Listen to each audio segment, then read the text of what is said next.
parler des associations de plantes. Autour de chaque arbre, on a établi un petit écosystème avec une association d'arbustes, d'arbres. Donc là, on a un cassissier.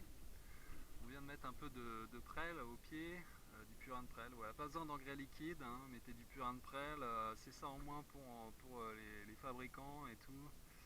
Et hop, on frotte la rosette des gros fabricants de trucs pas bons pour les bactéries.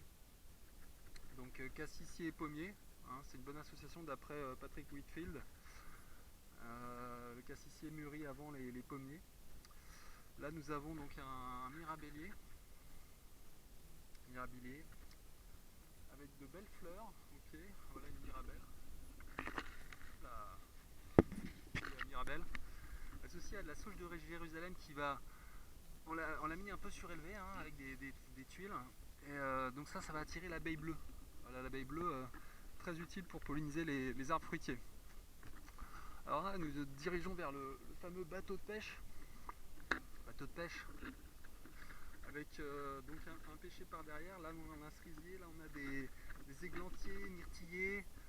Là, il y avait un arbousier, mais il a séché. Quelques plantes aromatiques qu'on a réussi à bouturer, la lavande. Et il y aura de la fougère, des consoudes, très bien pour apporter du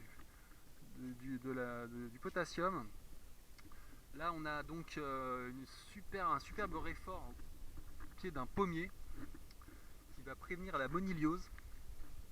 Quelques saules pour nourrir les abeilles à la sortie de l'hiver.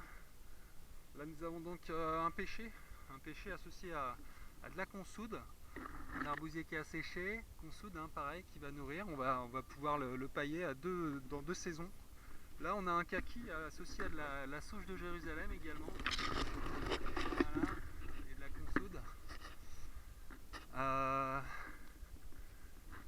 Là, on se dirige vers un poirier nain. Poirier nain avec de la prêle pas très loin, comme ça ce sera soigné par la prêle.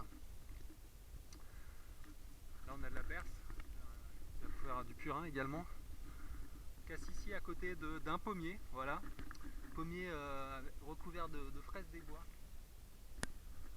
Maintenant, nous déportons vers le coin à fougère. Donc là, il y a le coin à ortie, hein, très utile pour les papillons, pour faire de la soupe, pour faire du purin. Là, le kaki entouré de fougères. Exprès, la fougère va créer un très bon humus, en plus des feuilles des arbres, hein, qui vont créer un très bon humus grâce aux micro-éléments qu'ils ont puisés au fond du sol. Merci les arbres. Ils travaillent profondément, hein, ils font un travail de fond. Là, on vient de planter une sauge de Jérusalem au pied d'un prunier.